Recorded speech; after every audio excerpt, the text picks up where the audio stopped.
대승불교의 핵심 경전으로 반야부의 반야심경과 금강경이 있습니다. 특히 한국 불교에선 이 두 경전에 대한 애착이 매우 큽니다.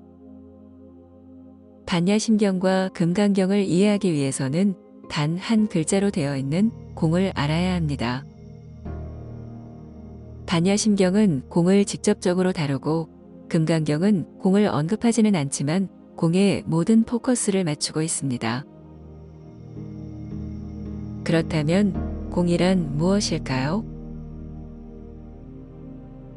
반야심경에서는 일체 개공이라고 합니다. 삼라만상 모든 것이 공이라는 얘기입니다. 이것을 좀 더 풀면 색즉시공, 공즉시색이 됩니다.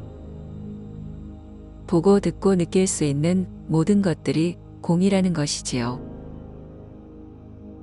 그러면 공은 도대체 있다는 건가요? 아니면 없다는 건가요?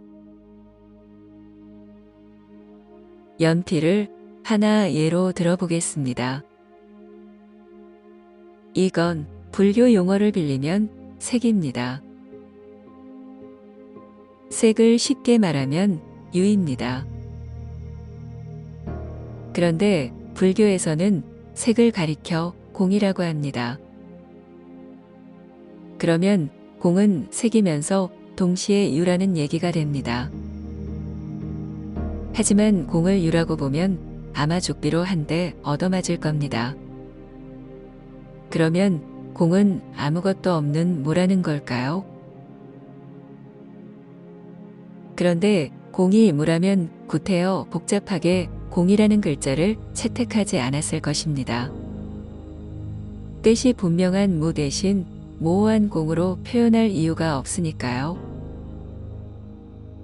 그렇다면 도대체 불제자들은 공을 뭐라고 해석하고 있을까요? 불교에서 쓰는 공은 색처럼 보이지만 실상은 텅 비어 실체가 없다는 뜻입니다. 그러면 연필의 실체가 공이라는 것인데 지금 현재는 나무와 흑연으로 꽉 차 있지 않습니까? 불제자들은 이 문제를 해결하기 위해 공에 시간을 대입합니다. 연필의 현재는 색이지만 미래에는 합성된 것들이 흩어지면서 공이 된다는 것입니다. 여기서 시간이란 것 자체도 허구라고 가정하면 연필은 색이면서 동시에 공이 됩니다. 연기법에 의해 어떤 인자들이 모여 연필을 꾸며내지만 본질은 그 실체가 없다는 것이지요. 결국 삼라만상은 연기법에 의해 자성이 없고 그렇기에 공이라는 결론에 이릅니다. 이렇게 연기, 무자성, 공을 함께 붙여서 공을 설명하는 것이 오늘날의 불교입니다.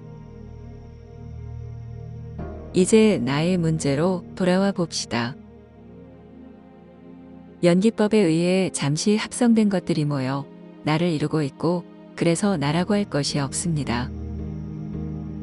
그러니 나의 본질은 무아이면서 공이 됩니다.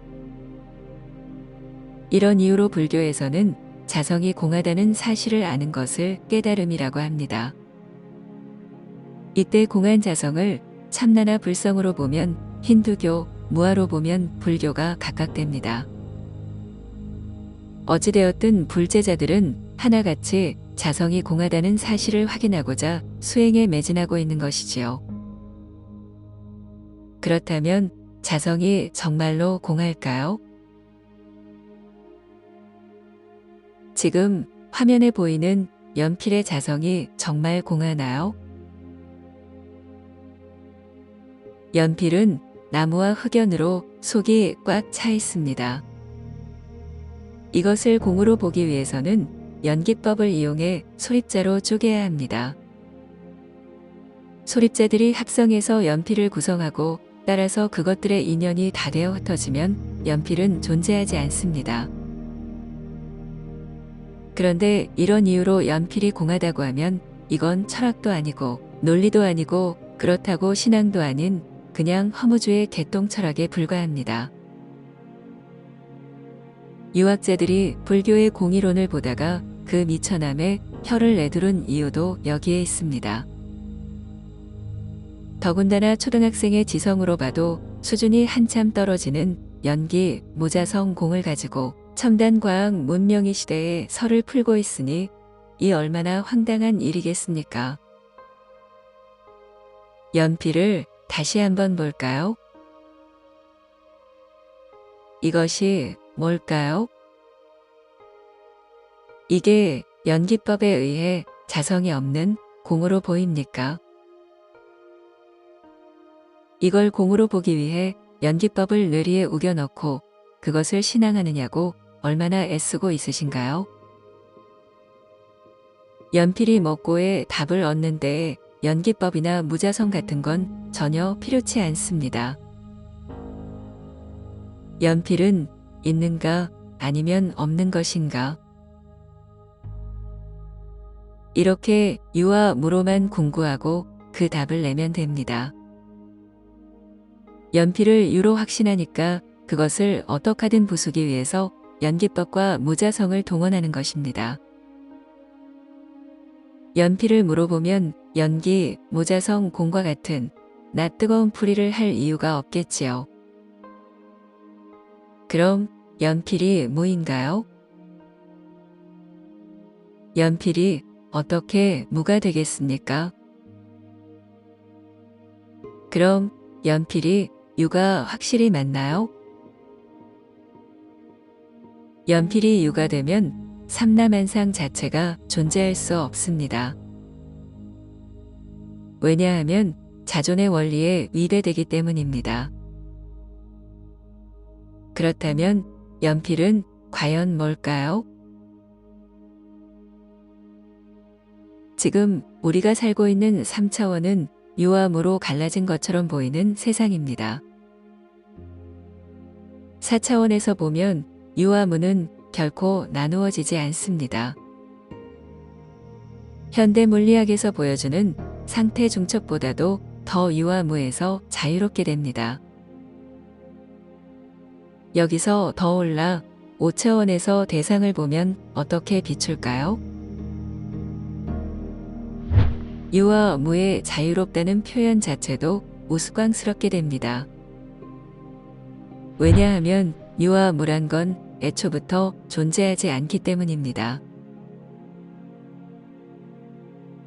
이렇게 얘기하면 수행자들은 그런 언어도단의 경지를 무심으로 이룰 수 있다고 말합니다. 하지만 생각이 끊어져서 유와 무를 떠올리지 않는 것과 이치적으로 따져서 유와 무를 넘어선 것은 천양지차입니다. 다시 말해 체험이 아니라 진리적 자각에 의해서만 유와 무를 초월한 공을 깨우칠 수 있습니다. 아무튼 5차원 실존의 눈을 떴을 때 인간이 쓰는 유와 무의 언어가 적합하지 않아 불가피하게 채택한 것이 공입니다. 그래서 공을 알기 위해서는 유와 무를 가지고 4차원의 구조를 이해하고 더 나아가 5차원의 실존을 깨우쳐야 합니다. 이런 이유로 연필한 자루를 들고 이것이 뭐고 하며 그 답을 찾으면 깨달아 성불하게 되는 것입니다.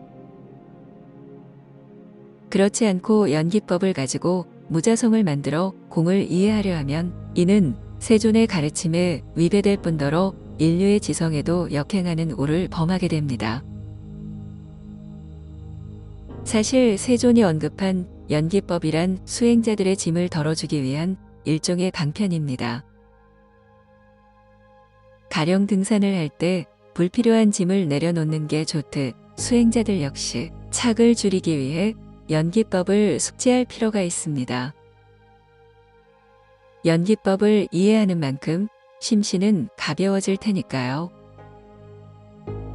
이처럼 준비운동에 해당하는 연기법을 가지고 공을 해석하고 깨달음을 운운하는 유학자들로부터 허무주의에 빠진 미개한 자들이라며 손가락질을 받는 것이 아니겠습니까? 공이 그토록 어려운가요? 유무보다 단순한 구조를 떠올리면 됩니다. 유무가 동전처럼 앞뒤로 붙어 있는 구조보다 더 단순한 구조를 찾아보십시오. 그런 구조가 도저히 떠오르지 않나요? 그건 당신이 차원의 설정 값대로 생각해서 그런 겁니다. 차원의 설정값이 당신으로 하여금 유와 무에서 절대로 벗어나지 못하게끔 옥죄고 있으니까요. 그러니 모든 것에서 자유로워지고 싶은 마음을 한번 느껴보세요. 중생과 붓다, 무명과 깨달음, 무아와 참나, 열반과 해탈, 유와 무를 비롯해서 모든 인자들로부터 벗어나 그냥 있고 싶은 마음을 내보는 겁니다. 그 마음이 차원의 설정값을 포맷시키면서 유와 무의 족쇄를 걷어내고 실존의 눈을 번쩍 뜨게 할 것입니다. 당신은 무아이면서도 무아가 아닌 한바탕의 공이 되어 있는 그대로 존재하게 될 것입니다. 당신은 아직도 공을 연기, 무자성 공으로 풀고 있나요? 당신은 정녕 세존이 하셨던 것처럼 차원을 끝까지 높여 공을 바라볼 생각은 없으신가요?